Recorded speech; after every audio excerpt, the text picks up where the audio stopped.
Bonjour à tous, j'espère que vous allez bien. Ça y est, on entame la 8e vidéo et on commence à aller dans la descente. Il nous en reste 6. 6 tutos à apprendre, j'espère en tout cas que ça vous plaît autant que moi ça me plaît.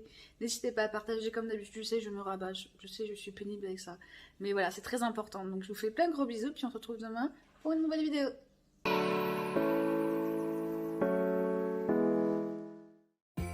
Alors pour ce alerte, on va commencer avec la couleur Nuit étoilée. C'est un vernis semi-permanent noir pailleté de chez Montesto qui est magnifique. Je l'applique en 2 couches, je catalyse et je dégraisse comme d'habitude.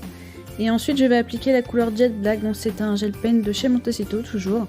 Et en fait je vais faire comme un triangle très accentué en fait.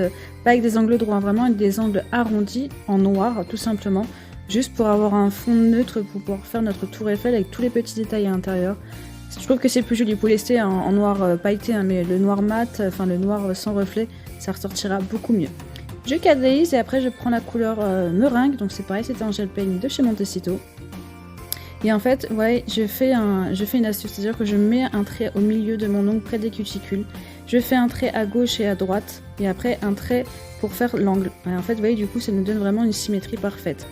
Il faut vraiment vous repérer avec des points de repère, on va dire. C'est tout bête à dire, mais voilà, faites des points de repère pour toujours partir droit. Donc là, c'était vraiment les 2 points de l'extrémité, et après pour rejoindre mon cœur à l'intérieur. Une fois que ça nous plaît, on catalyse, hein, comme d'habitude. Et là, pour l'intérieur, je fais le même procédé. Je prends des points de repère. C'est vraiment ce qui va nous donner quelque chose de graphique et de symétrique. Vraiment, c'est les points de repère. C'est ultra important. Et puis, bah voilà, si vous voyez qu'il y a un côté qui est un peu moins bien, vous pouvez repasser. C'est pas un souci, hein. Par contre, les traits intérieurs, vous voyez, je les ai fait très fins par rapport à ceux de l'extérieur.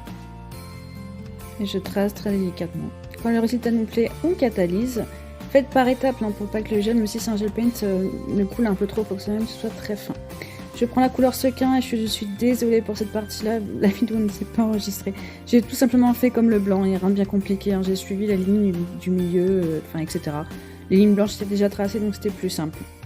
Et donc on catalyse après cette étape et on va mettre le petit point final, on va dire, c'est les micro-billes. C'est ça qui donne vraiment un effet de relief qui est super joli. Donc je prends des strass que j'applique au bout, ça c'est vraiment au feeling, hein, les micro-billes, ça se met... Donc j'ai mis une couche de finition assez épaisse, vous pouvez mettre une rubber base aussi, quelque chose qui tienne très bien les micro-billes. Et puis après, vous les placez à votre guise, hein, c'est vous qui voyez. Moi j'aime quand c'est assez chargé, vous pouvez faire quelque chose de plus léger, hein, c'est vous qui voyez ça. Faites attention à ne pas retirer trop de matière quand vous placez vos strass, il faut vraiment, ou même vos micro-billes, il faut vraiment qu'il y ait encore de la matière en dessous pour que ça catalyse. Et puis que ça prenne bien, parce que les micro-billes c'est assez fragile à tenir, donc mettez quand même une bonne épaisseur et n'enlevez pas trop avec votre pinceau. Une fois que ça nous plaît, on catalyse avant que ça ne bouge de trop. Et je vais tout simplement border tout mon travail et puis toutes les micro-billes et les strass. Et je viens vraiment border avec ma finition sans recouvrir. Ce n'est pas beau quand ça recouvre vraiment. J'espère que le tuto vous plaît. En tout cas, il est assez simple à réaliser comme vous l'avez vu. Et puis on se retrouve demain pour une prochaine vidéo.